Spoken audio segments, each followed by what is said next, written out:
इसके B part में अब हम स्लोप मालूम करते हैं।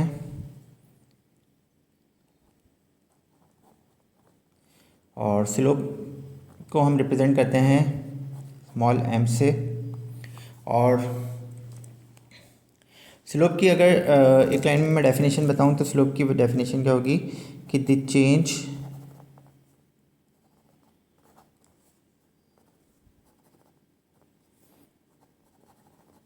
in the value of y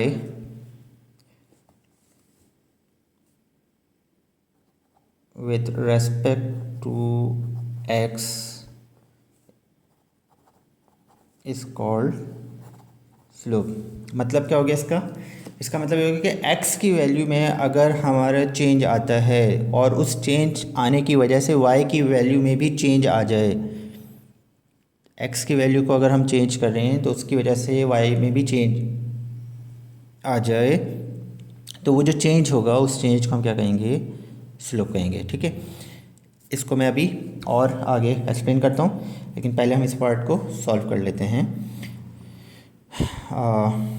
part B में जो हमें सॉल्व करने के लिए कहा था, तो उसमें अब हम सॉल्व कैसे करेंगे। यहाँ पे हम लिखेंगे बाय यूजिंग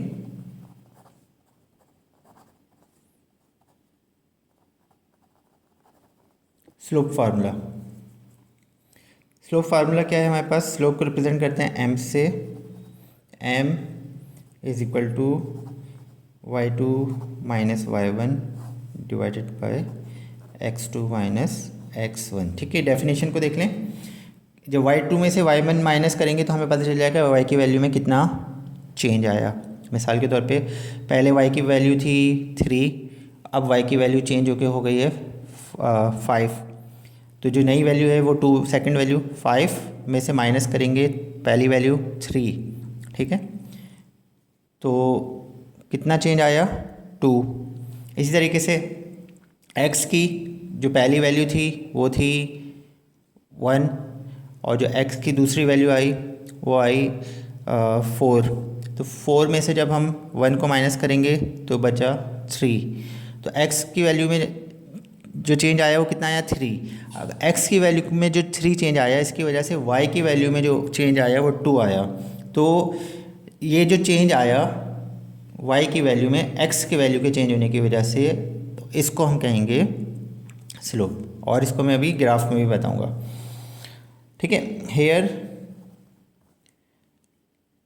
ग्राफ के ज़रिए एक्सप्लेन करूंगा, आपको और ज़्यादा क्लियर तरीके आसानी से समझ में आ जाएगा। x1 और y1 इनकी वैल्यूज़, x2 और y2 की वैल्यूज़ यहाँ पे हमने अभी पीछे देखकर सॉल्व की थी।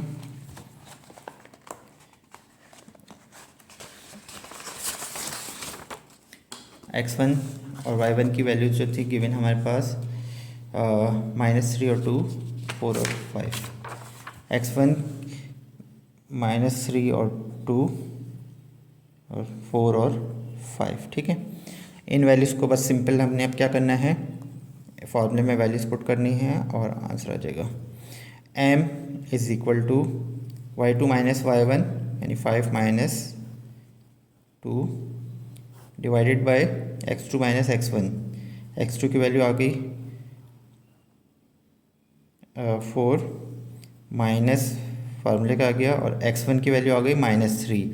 तो अब यहाँ पर ये मैंने ब्रैकेट लगा दिया। पहले मैंने डायरेक्ट बता दिया था यहाँ पे समझाने के लिए, तो ये बात भी क्लियर हो जाएगी, क्योंकि एक माइनस फार्मूले का आ गया और एक वैल्यू में माइनस है, तो ब्रैकेट लगा सकते हैं हम इसमें। ठीक है, अब इसको हम 5 में से 2 माइनस कर लेते हैं तो 3 हो जाएगा। नीचे क्या होगा, ये 4 हो गया और ये माइनस माइनस प्लस हो गया और ये 3। तो m इज़ इक्वल टू 3/7 ये हमारा स्लोप हो जाएगा। ठीक है, और स्लोप का यूनिट नहीं होता। क्यों नहीं होता, क्योंकि स्लोप दो सिमिलर वैल्यूज़ के दरमियान रेशियो है। x और y दोनों डिस्टेंस है। x में जितना चेंज आ रहा है, अगर सपोज़ ये होता 7 सेंटीमीटर का चेंज आया x में, इसकी वजह से y में 3 सेंटीमीटर का चेंज आया, तो ये चेंज ये यूनिट से यूनिट क्योंकि रेशियो है तो कट जाता, तो इसलिए x स्लोप का कोई यूनिट नहीं हो जाएगा। ठीक है, स्लोप हम बताते हैं बस 5 है, 10 है, 15 है, स्लोप को हम सिर्फ वैल्यू से रिप्रेजेंट करते हैं। अब स्लोप हमारे पास 4 तरीके के होते हैं और यहाँ पर अब आपको स्लोप की डेफिनेशन भी और ज़्यादा आसानी से समझ में आ जाएगी।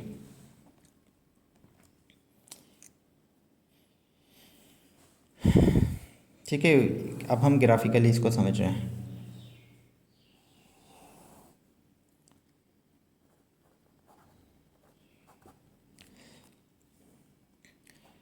अगर ये x की वैल्यूज अगर हम यहाँ प्लॉट कर रहे हैं 1 2 3 4 5 -1 -2 -3, इसी तरीके से यहाँ पे y की 1 2 3 -1 -2। ठीक है, ये x एक्सिस और y एक्सिस।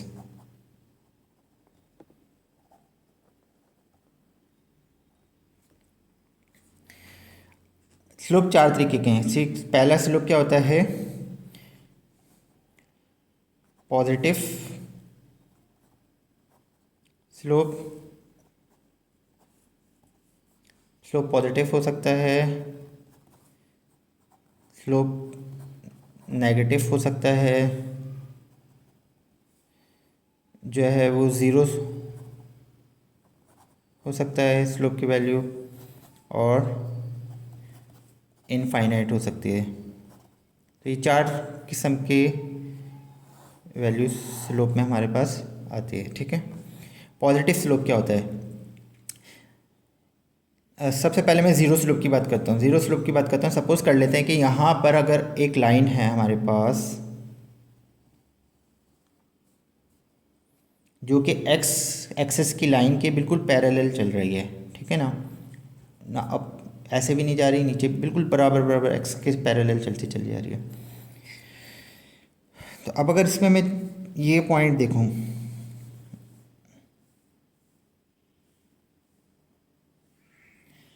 इस लाइन के ऊपर, तो अगर इस पॉइंट की वैल्यू मुझे पूछने है आपसे, तो आप बताएं इस पॉइंट की वैल्यू क्या आएगी। एक्स पे पहले एक्स कितना है यहाँ पे 1 और वाई कितना है 2। अगर यहाँ पर आ जाएं तो एक्स की वैल्यू कितनी हो गई 2 और वाई की वैल्यू 2। इस पॉइंट पर आ जाएं, एक्स की वैल्यू 3, वाई की वैल्यू 2। इस पॉइंट पर एक्स की वैल्यू 4, वाई की वैल्यू 2। इस पॉइंट पर एक्स की वैल्यू 5, वाई की वैल्यू 2। ठीक है, तो हमने कहा था स्लोप होता है कि एक्स की वैल्यू में जो चेंज आ रहा है उसकी वजह से वाई की वैल्यू में क्या चेंज आया, वो चेंज जो होता है उसको हम क्या कहते हैं, स्लोप कहते हैं। तो अब यहाँ पे मैं देख रहा हूँ कि एक्स की वैल्यू 1 थी, वाई की वैल्यू कितनी थी 2। अब एक्स की वैल्यू इस पॉइंट पर आके चेंज हो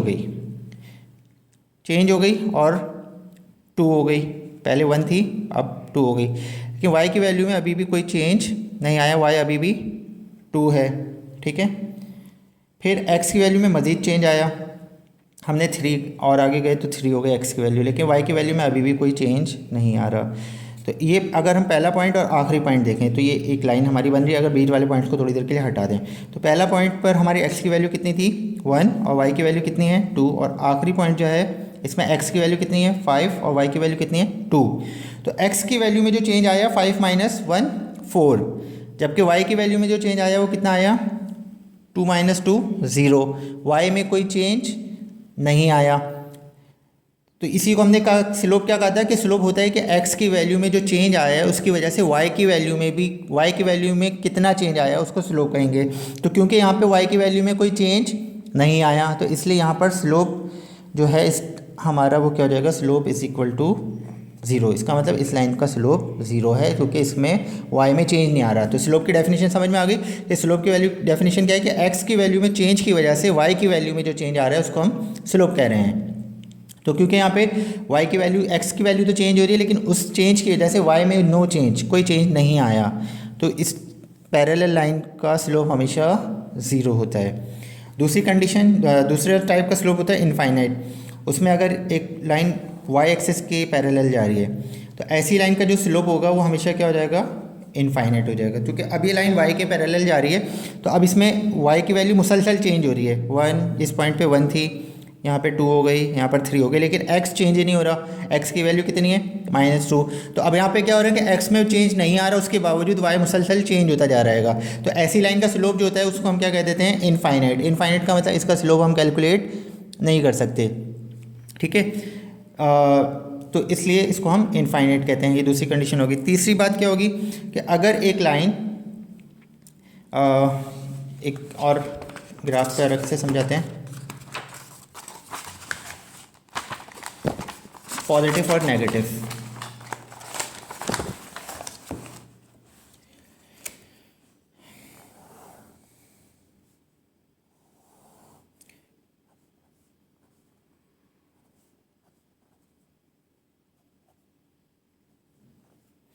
जी, एक पॉइंट मैंने लिया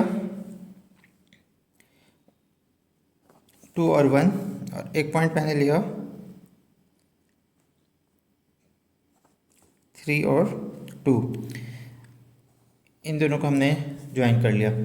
अब जो पहला पॉइंट है हमारे पास 2, और दूसरा पॉइंट 2 और 1, x की सेकंड वैल्यू, y की 1 वैल्यू।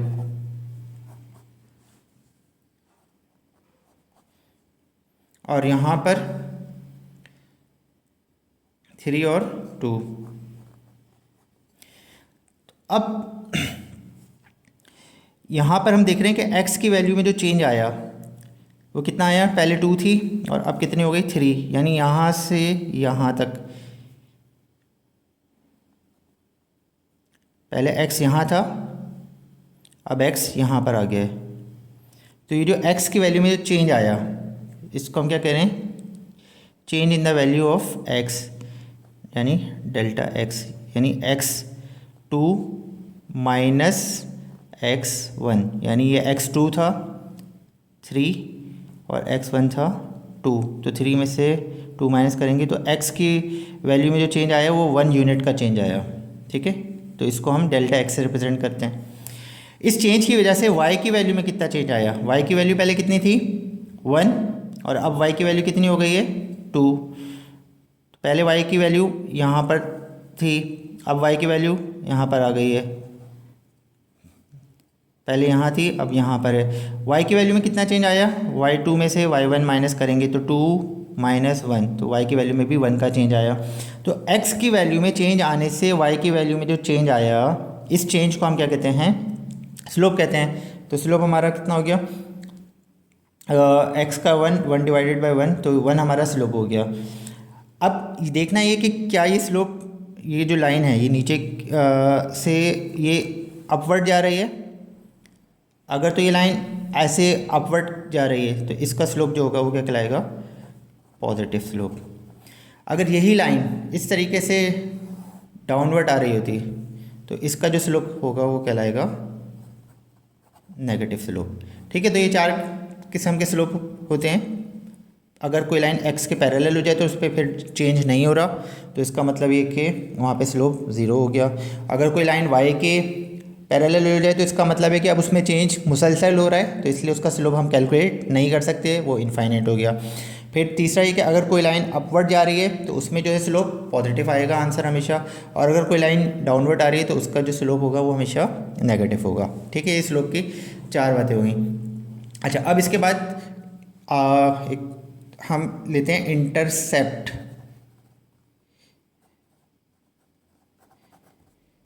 इंटरसेप्ट किसे कहते हैं, इंटरसेप्ट हम कहते हैं कि ये एक्स एक्सिस और वाई एक्सिस पे जब कोई भी 2 पॉइंट हम प्लॉट करते हैं ए और बी, तो जिस पॉइंट पर ये लाइन हमारे एक्सिस को, चाहे वो वाई एक्सिस हो या एक्स एक्सिस हो, जब जिस पॉइंट पर ये लाइन एक्सिस को कट करती है उस पॉइंट को हम क्या कहते हैं, इंटरसेप्ट कहते हैं, ठीक है। जिस पॉइंट पर लाइन एक्सिस को कट कर रही है उस पॉइंट को इंटरसेप्ट कहते हैं। तो अगर वाई एक्सिस को कट कर रही है तो ये क्या कहलाएगा, वाई इंटरसेप्ट।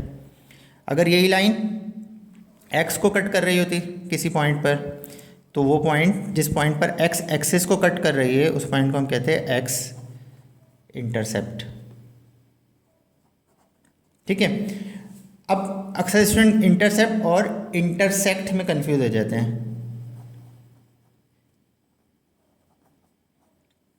इंटरसेप्ट तो हो गया एक्स इंटरसेप्ट, और वाई इंटरसेप्ट का मतलब क्या हो गया कि जब लाइन एक्सिस को किसी पॉइंट पर कट करेगी तो उस पॉइंट को हम क्या कहेंगे, एक्स इंटरसेप्ट। तो एक्स इंटरसेप्ट पे हमेशा वाई की वैल्यू ज़ीरो होती है। अगर ये वैल्यू मेरी ए है तो ए और ज़ीरो, तो कि यहाँ पे इस पूरी लाइन पे वाई ज़ीरो है तो वाई की वैल्यू ज़ीरो हो जाती है। और वाई इंटरसेप्ट अगर है तो इसमें एक्स की वैल्यू ज़ीरो हो जाती है। इस वैल्यू अगर मैं बी कह रहा हूँ तो ज़ीरो और बी लिखा जाएगा। वाई इंटरसेप्ट की वैल्यू में पहले ज़ीरो बट बी, क्योंकि इस लाइन पे एक्स की वैल्यू ज़ीरो है तो पहले एक्स की वैल्यू लिखी जाती है, तो ये ज़ीरो और बी लिखा जाएगा। और यहाँ पे वाई की वैल्यू ज़ीरो है तो ज़ीरो बाद में लगाया जाएगा। ठीक है, तो ये तो इंटरसेप्ट हो गया। अब इंटरसेक्ट क्या है? इंटरसेक्ट सिंपल हम कहते हैं कि जब दो लाइनें आपस में एक दूसरे को कट करें किसी भी पॉइंट पर, उस पॉइंट को हम क्या कहते हैं,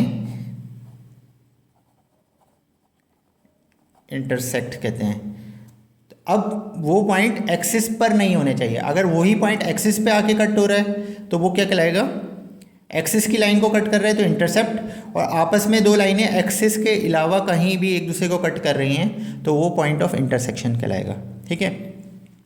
अब नेक्स्ट वीडियो में हम बात करेंगे इक्वेशन ऑफ स्ट्रेट लाइन। इस जो स्ट्रेट लाइन अब तक हमने बनाई इसकी कितने इसकी इक्वेशंस कैलकुलेट करेंगे और इसके जो जो किस तरीके से इक्वेशंस को कैलकुलेट किया जाता है, तो इसके डिफरेंट फार्मूले हैं। आज की वीडियो यहीं तक, और वीडियो को आपको पसंद आए तो इसको लाइक भी करें और इसको अपने दूसरे फ्रेंड्स के साथ शेयर करें ताकि उनको भी इससे बेनिफिट हो, और दूसरे के चैनल को सब्सक्राइब भी करें।